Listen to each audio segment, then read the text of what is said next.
Hi Rogers, can I ask you something? Shoot. What does corruption mean? Well, summarily, corruption is abuse of public power for personal gain or for the benefit of a group to which one owes allegiance. For example, when a public office is abused by an official accepting or soliciting a bribe. By the way, private people can be corrupt too, like bribing police officers to escape fines. Okay. So exactly how does that concern me? Well, do you pay taxes? I guess, yeah. What does that have to do with this? Everything. Because those taxes you pay are supposed to facilitate services you use, like water, electricity, roads construction, medicines in hospitals, name it. Okay, that is much bigger than I thought. But it can be stopped, right? Well, yes it can, although it may not be as easy as it sounds. And here is the reason why. Corruption roots are grounded in our country's social, political, economic, bureaucratic traditions and policies. So, what has kept it going this long? I mean, why don't we stop it? Well, the main reason why it has been here for so long is because institutions are weak, either as a result of poorly defined ethical standards of public service, weak administrative and financial systems, or ineffective watchdog agencies. What can we do to stop it? At a national level, we must focus on strengthening the independence and effectiveness of public institutions that fight corruption. At a personal level, we must commit to never giving a bribe. I promise I'll never give a bribe. Well, that's a great decision you have made. Me and you now have to spread this message to all our friends. If we all do our part, corruption will be no more. This message is brought to you by Alternative Digital.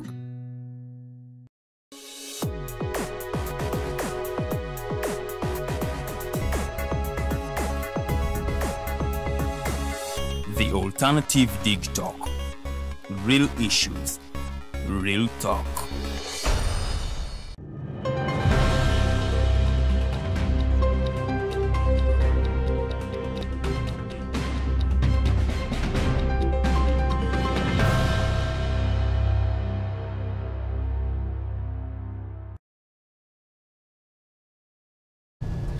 Amacha amalungi erigwe munanga kedena folna koralero program ya Mighty Drive nze omumbe jaluwe Dedidian eranga onako ralero tuli kukubo tuli mukutambula ate okwongera okubatusako program ya Mighty Drive ngabwe toyama okubanga ate tukikola tukyali side zeno Makindi era gwe asobola okubanga olabako vani yaffe kukubo osobola okubanga ate wafamenga nti kituufu show egendera ddala mu maaso olako ralero ngenda kubeera n'omumbeja Farida Bikobere tugenda kubanga twogera ku nsonga nga bwe zitambula mu ggwanga lyattu Uganda ebintu nga bwe bigenda mu maaso okusunsulamu weewaawo abagenda okukwatira ekibiina kya NRM Bedera kukyagenda ddala mu maaso byongenda kuba mbikuwamu updates naye nga bwe tugenda okubanga twogerako twogere ku mbeera ey'ekiteezi olunaku olw'eggulo oba ekiro ekigesezo olunaku olwaleero omuliro gwakutte esaidi eyo naye nga kinajjukirwa kiteezi eno era waaliwo enjege yaliwo omwaka oguwedde eno nga yafiiramu abantu abakusoba mu 30 so tujja kuba twogerako ku mbeera nga bweri twogereko weewaawo ku bifa mu bibiina by'ebyobufuzi eby'enjawulo bw'otunulira DF nga bwe bitambula bano nno balina ne tabamiruka gwe bateeseteese omwezi guno ng'ennaku z'omwezi 26 oluvannyuma bajja kuba bakola launch nga ennaku z'omwezi 27 launch ejja kuba Masaka tugenda kuba tubyogerako n'omumbeja Farida Bikobere naye nga tunaba kutuuka ku nsonga ezo njagala ate nsooke nkuwe ebimu ku ebyo ebikoze ate amawulire mu ggwanga lyattu Uganda osobola okuba ng'otegeera embeera nga bwetambula awo nno wengenda okubanga nkutegereza ntuli butereefu ku pages zaffe The Alternative Uganda ne TikTok TV gyemikutu kosobola okubanga oyita ate okutufuna so nga ate YouTube channel yaffe eri at The Alternative Uganda so ku YouTube tuli live osobola okubanga ate naawe otegeeza munno ali ku Facebook n'omugamba nti show eya Mighty Drive yatandise dda kale tugenda kwatambula ffenna era nga kankuwa ebimu ku ebyo ebikoze ate amawulire nga tusobola okubanga naawe otegeera ebifa mu ggwanga erya Uganda ndala ntandike ate n'okusunsulamu okugenda maaso mu kibiina kya NRM eno nno basunsula abagenda okubanga babakwatira bendera ku bifo ebifo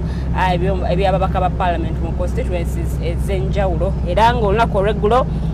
okusunsulamu kwagenze maaso ate ku kitebe ky'ekibiina ekya Ddondo. Eno nno yatwala ebyokulonda mu kibiina ki NRM Dr. Tang Odoi yagenze maaso n'okuba nga arecevinga weewaawo baminisita ab'enjawulo era nga abamu ku bano be baasunsuddwa nga kuno kwabaddeko amyuka speaker wa parliament Thomas Tayebwa yagenze maaso n'okuba nga asunsulwamu era ng'ono ajja kubanga achiikirira abantu ba Ruhindi North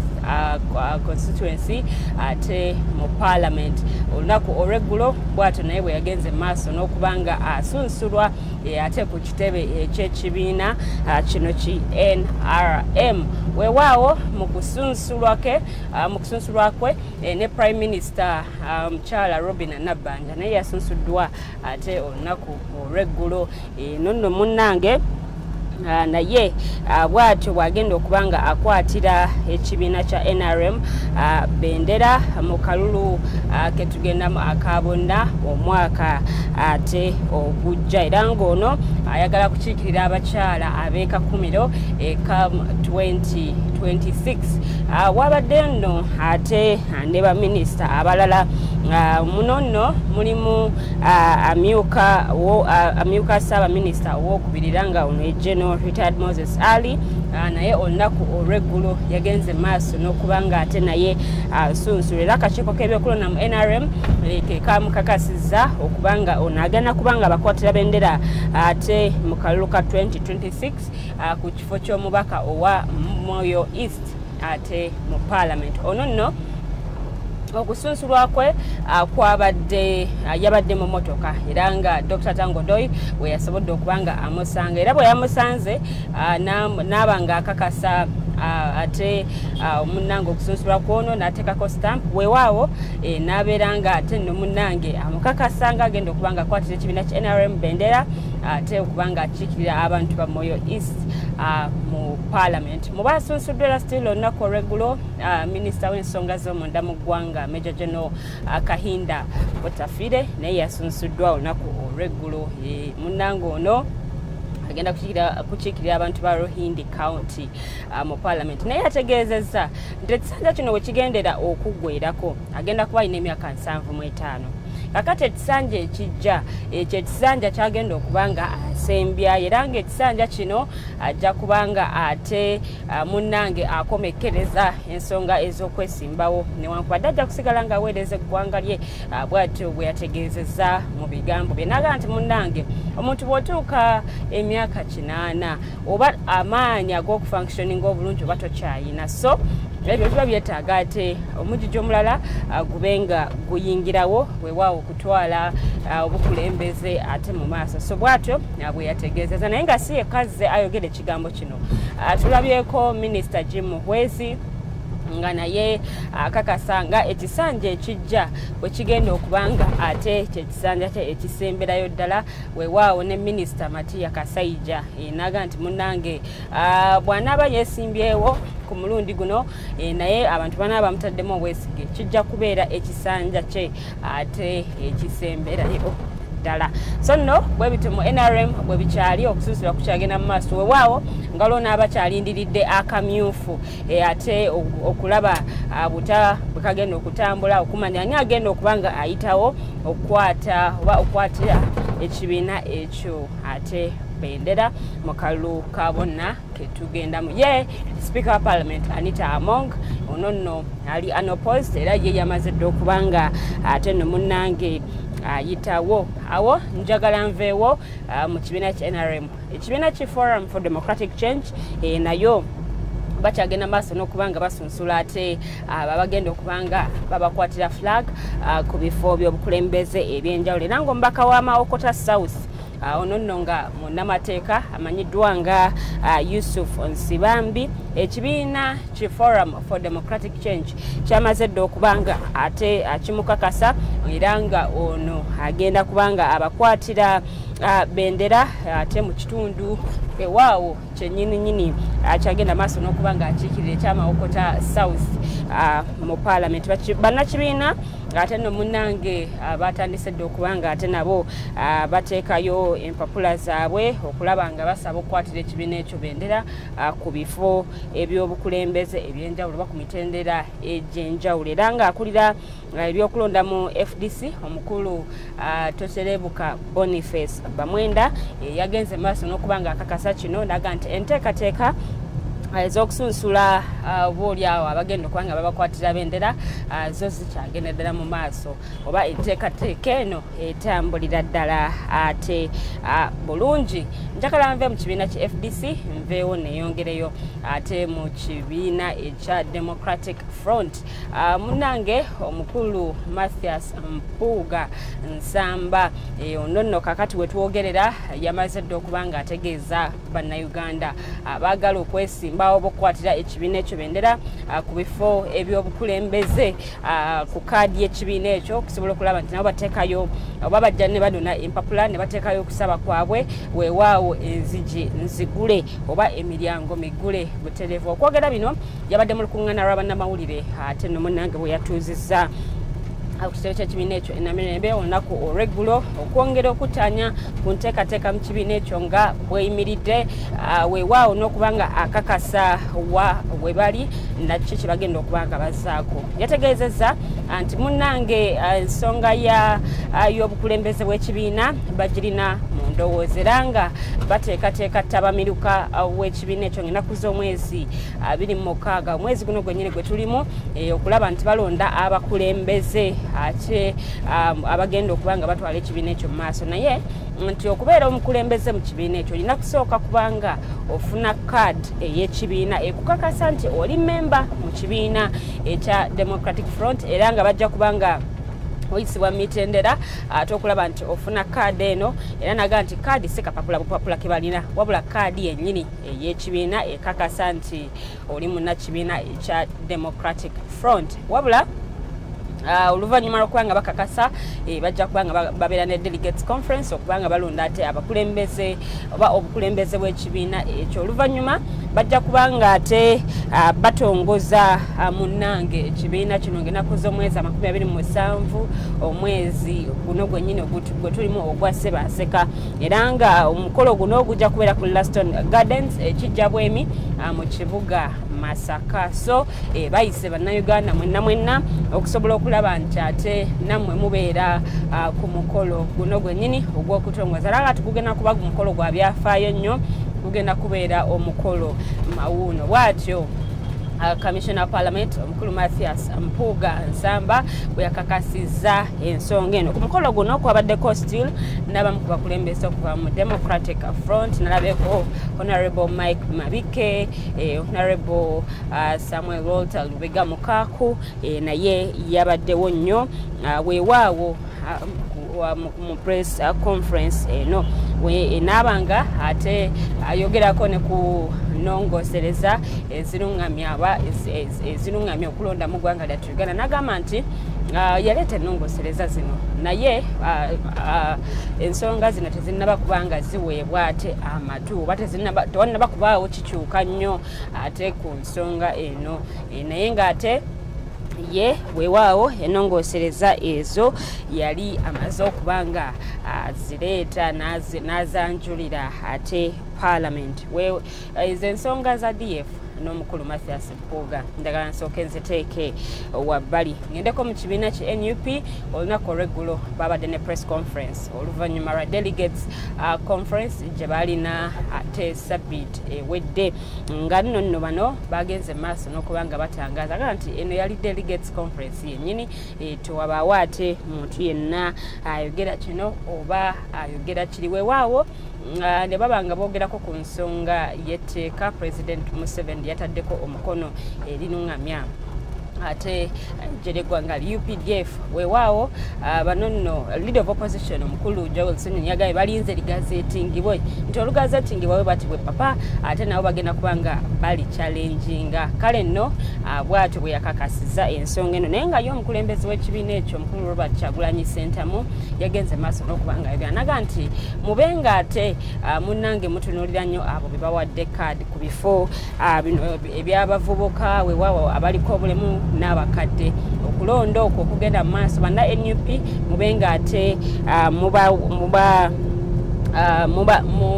mubateekako nnyo essira babenga ate no munnange bayita muwabula ne bagenda maaso n'okuvumirira ate abakakiiko k'ebyokulonda nga bano nno tebalina nnyo kye bakoze okulaba nti bakola ku nsonga obaoliawo gye bagenda maaso n'okwemulugunyako ey'abavubuka mu kibiina ekyo abaali banyigirizibwa baba baali batawaanyizibwa mu kugenda maaso n'okubanga basunsulwa ate mu bitundu ebyenjawulo nga bano baali beesimbyewo still ku bifo ate ebyabavubuka munnange mu ggwanga lyattu Uganda ne babanenya naye nga ensonga za NUP nzetadde ku bbali njagala nti netine mbwangu obw'ekitalo ngende eri minisita w'ensonga z'omunda mu ggwanga Major General Kahindo Tafire olunaku olw'eggulo yabadde asisinkanye ate abakulu okuva mu bitongole ebyobwannakyewa okulaba butya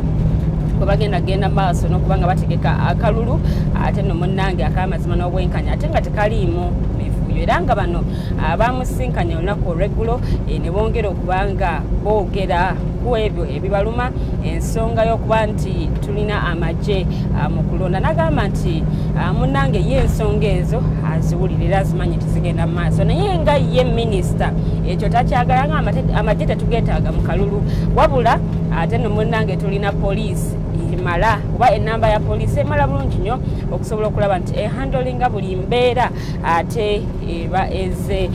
during the electoral process wabula mukyala Sarah Birete yategeezezza nti bawaddeyo okwemulugunya kwabwe ku ebyo ebitagenda bulungi n'agamba nti akalulu ka Kawempe North akaali ak'okuddibwamu ye yalinga yardstick okulaba butya akalulu bwe kagenda okubanga katambula weewaawo n'emivuyo egyalimu egyo nno gye bamulopedde ne bagamba nti amagye tebageetaaga mu kulonda amagye gaali badde gava mu kulonda ate no munnange n'okuba nti gavumenti ebanyigiriza nnyo nti bo gye bajja ensimbi oba gye bajja funding oba gye bajja grants ne gavumenti gyegenda wabula nga ate munnange bo we bajjayo ensimbi zino bwe bafuna grants zino ate gavumenti ebalaba bulala oba ate ebalaba nga abayeekera wabula minisita Major General Kahindo Tafire naga nti bagenda kukola ekisoboka kyonna okulaba nti bategeka akalulu ak'emirembe ate nga weewaawo bakolera ddala wamu n'ebitongole ate bino ensonga ezo bwezito bwe ziri naye njagala nsooke nveewo ngende ate kuggulire eddala omugenzi Maria Teresa Nakibuuka ono nno yafa gye buvudde kuwabula okufa kwe munnange yaleka ate alaamye ng'agamba nti tebamuziikanga okutuusa nga ekereziya ate ewaddeyo ekyapa kyeyagiteresa story eno ebadde mu mawulire okumalira ddala kati kumpi sabbiiti namba ono nno olunaku olw'eggulo ekereziya ate yagenze mu maaso n'okubanga ewaayo ekyapa kino abakakiiko akalondoola eby'ettaka mu maka g'obwa president nga kano nno kakulirwa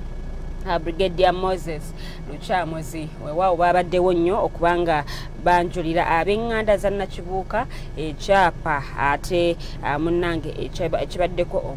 okusika omuguwa ate kyebagenze maaso n'okubanga munnange bafuna era nno ate nno kwe kuba nti basaba abafamire okubanga bagenda mu maaso n'enteekateeka ez'okuziika watabaawo kikyuka olunaku olwaleero ndowooza n'olunaku olw'enkya zennaku eziriwo okulaba nti bano bateekateeka ate okuziika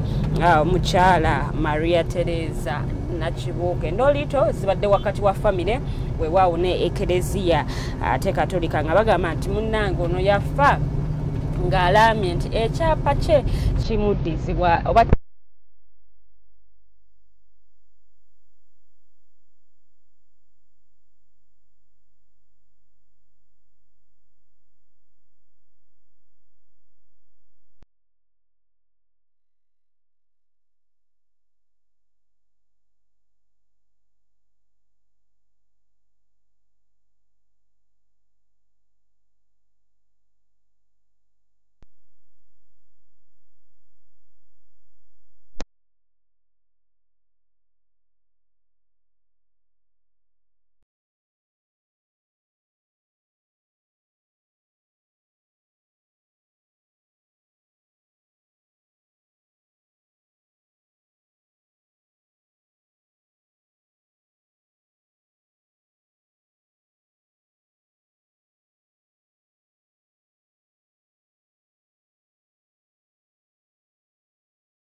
amba nti